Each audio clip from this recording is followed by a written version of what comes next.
To tell us more, please welcome Michael Ball and Alfie Bow. It's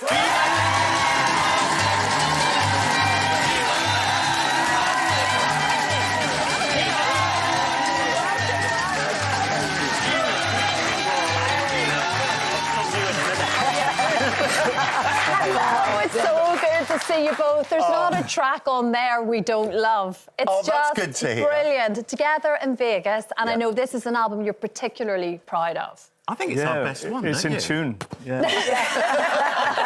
I have a new title for you two. Yes. You are Loose Men in Sin City. That's so spookily accurate. I'd never been to Vegas. No, I didn't go until we'd already recorded the album, and then we were going out there to film. So it was my first trip. Alf knows it really well. You all been? Yes. It's amazing. I have. Love it. It's amazing. Love it. Yeah, it's pretty cool. Yeah, and you've performed there, haven't you? I've got a residency there, yeah. A residency, like a permanent thing? Yeah. Wow. I perform at the Westgate Casino, which is where Elvis used to play. So I get to have his dressing room and everything. That's good. That's a little bit of history right there, though, Alfie. It's a little bit of history right there, absolutely, isn't it? yeah. There's something very special about it. I took Michael to the theatre and I showed him around the dressing room, and then backstage there's this area of the flooring that's the original flooring where Elvis used to play on the stage, and he used to stand at that particular spot, centre himself, and then turn around and walk on stage. And so I showed Michael that. And we did it. Wow. That's... And not Michael, I mean, I know you're a modest chap. I know that. But you would have loved the suits of Elvis if he'd left them behind. I did. I loved it. But I'll tell you where else I went. I went to Liberace's. There's a place called the Thriller Villa, which was the last place that Michael Jackson lived, and there are catacombs underneath, and the Liberace collection is all there, and I got an invitation to go down and see these outfits.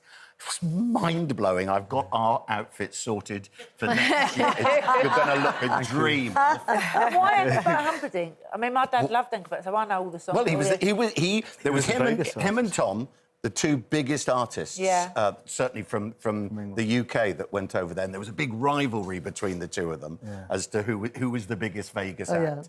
And when we were listening to songs and ideas for the album, there were certain acts that we knew we wanted to represent and to pay homage to, and we listened to Engelbert, and that voice is incredible. Listen, I hope he's not so watching powerful today, though, because you're going to sing a song of his, and he'd be jealous, because you sing it very, very well. Thank you. Very well. You haven't heard it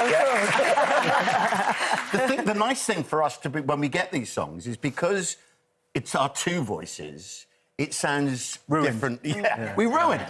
And I can blame it on Alfie. But it gives it a different sort of twist on it, the harmonies we can put in. Yeah, you've got a shorthand because you're such good friends at this point, I suppose, which helps. The more we've worked together, the easier this job has got. You know, we know each other's strengths, each other's weaknesses, and we just seem to make it work, you know. And it's fun. Yeah, I mean, if you can have fun doing the job that you love, working with a mate. You never work. It doesn't get any better. I'm really interested in your pre-show rituals, because a lot of us are performers in one way, and I had quite a few before my athletics career. Like, I had to put all my kit out before the race, and if the chair in my room was taken up by somebody else, I'd literally have to yank it all off. 100% with you on that. I mean, the last toilet or something. And do you have to get dressed in the same order? Yes, exactly. Left shoe on What do you first. do? Oh my God, What do did you you do that? What is yours, then? I have to do all that. Left shoe on, right shoe on.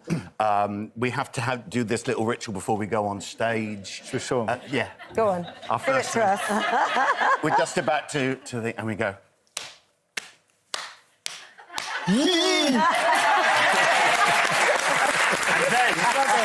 because we're on other sides of the stage, the last thing we hear before going on is, "Love you, Alf. Love you too." It's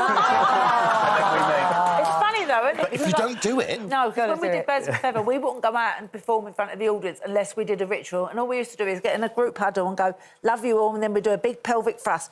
Like that. She goes We could for do it. that.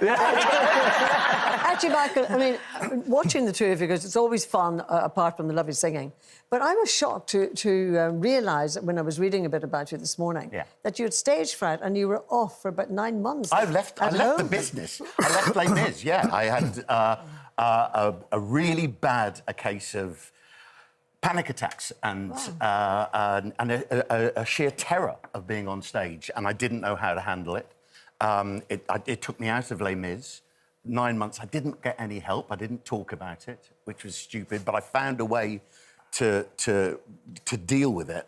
It was Cameron, actually, who phoned me up and said... Cameron Mackintosh. Cameron Mackintosh. Yeah. We're recasting Phantom of the Opera. You now have to get back on the horse or you have to give it all up. Wow. Do you think you can do this? And I went, well, it's now or never. So I did. It's something I'm always conscious of. It's something I always guard against. It's because what happens when these things happen, you then go into a spiral of depression and of being unable to cope. And the confidence goes entirely. It's gone completely. Because and that's all we have to offer is making people feel comfortable looking at us on stage. And if you're not, you can't. Well, thank goodness for Cameron Mackintosh. That God bless him. God bless him. Absolutely. And you're feeling good now, right? Oh God, you look great. Yeah, I mean, this was right at the beginning of my career, and there've been periods when. What I've learned is to know when to stop, to have time off, to regroup. And also, don't sweat it. If things go wrong, if I muck up this song we're about to sing, it doesn't matter. It's you always have Alfie to give you a hug. It does. We'll have the right on. I'll blame it on him again.